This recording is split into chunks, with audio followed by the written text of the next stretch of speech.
Hello বন্ধুরা, আজকে আমার সাথে ঘটে যাওয়া একটা ঘটনা বা অভিজ্ঞতাও বলতে পারো, যেটা তোমাদের সঙ্গে আজকে শেয়ার করব।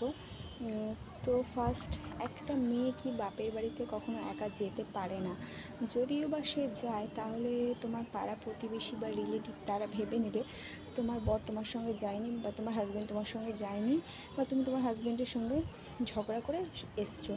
এবং তুমি যদি 2 দিন 4 দিন থেকে যাও, তাহলে তো তারা এটা পুরো ভেবেই নেবে যে তারা যেটা ভাবছে সেটাই ঠিক।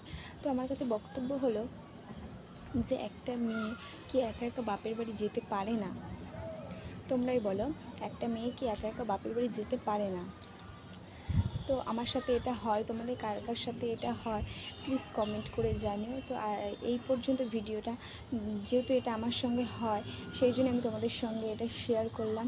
তো ভিডিওটা এই পর্যন্ত, ভালো লাগলে লাইক কমেন্ট শেয়ার অবশ্যই করো ও সাপোর্ট করো।